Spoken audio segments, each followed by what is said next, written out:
Hello বন্ধুরা, তোমরা সবাই কেমন আছো? আবারও চলে আসলাম আরেকটা দারুণ স্বাদের রেসিপি নিয়ে। আজকের রেসিপিটা সেমাইয়ের রেসিপি। এই সেমাইটা আমি ঠিক অন্যরকম করে বানিয়ে তোমাদের দেখাবো। আশা করি তোমাদের সবার ভালো লাগবে। দেখো, তার জন্য নিয়ে নিলাম আমি 1 প্যাকেট লাচ্ছার সেমাই, যেটা প্যাকেটের মধ্যে হয়। তোমরা চাইলে প্যাকেট ছাড়া লাচ্ছার সেমাইটা দিয়েও এই রেসিপিটা তৈরি করতে পারো। এইবার আমি সেমাইটাকে গ্রাইন্ডারে গ্রেট করে নেব। দেখো, এরকম করে আমি গ্রেট করে নিলাম। বন্ধুরা, এই রেসিপিটা একদমই নতুন একটা রেসিপি, মুখে দিলে মিলে যায় দারুণ স্বাদের একটা রেসিপি। এর জন্য লাগবে ডিম। তোমরা এখানে হাঁসের ডিম বা মুরগির ডিম নিতে পারো। এইখানে 2টো ডিম নিলাম আমি।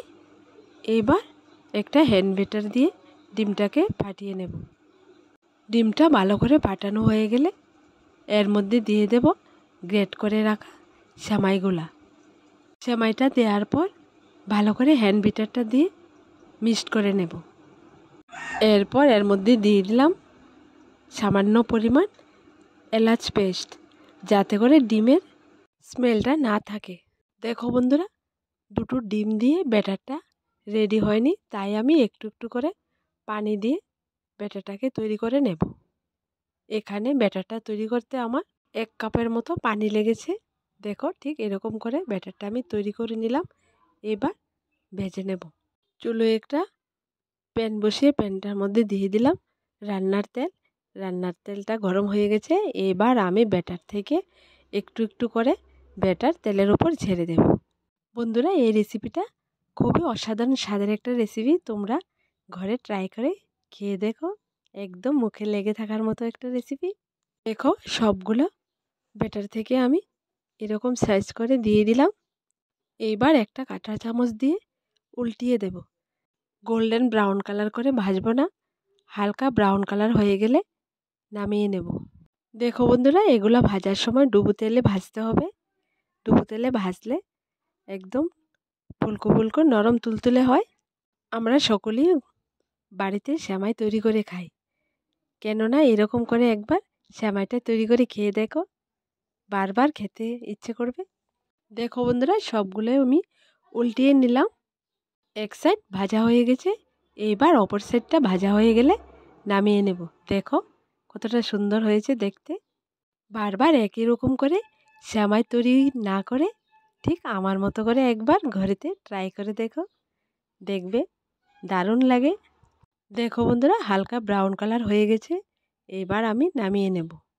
এই সেমাই পিঠাটা বানানোর জন্য লাগবে এখানে 1 লিটার দুধ আগে থেকে জাল করে রেখেছিলাম। এবার এর মধ্যে দিয়ে দিব স্বাদ মতন লবণ, আর দিয়ে দিলাম স্বাদ মতন চিনি।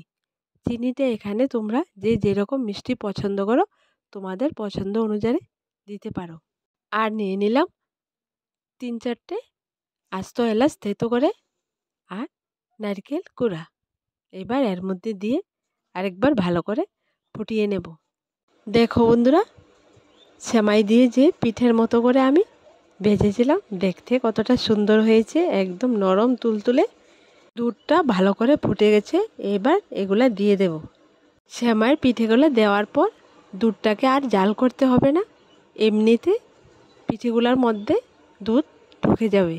এবার একটা চামচ দিয়ে হালকা নেড়ে সবগুলো পিঠে আমি দুধের নিচে ডুবিয়ে দেব। 15 মিনিটের মতো ঢাকনা দিয়ে রেখে দেব। দেখবে বন্ধুরা, 15 মিনিটের পর একদম দুধটা পিঠের মধ্যে ঢুকে টুপো টুপো হয়ে গেছে। ঈদের দিনে আমি এই সেমাইয়ের রেসিপিটা তৈরি করেছিলাম। 15 মিনিট পর দেখো বন্ধুরা, পিঠেটার মধ্যে দুধ ঢুকে দেখো কতটা ফুলেছে, একদম নরম তুলতুলা হয়ে গেছে। এবার একটা প্লেটে নামিয়ে নেব। তোমরা আর দেরি না করে এই স্বাদের রেসিপিটা বাড়িতে একবার ট্রাই করে দেখো।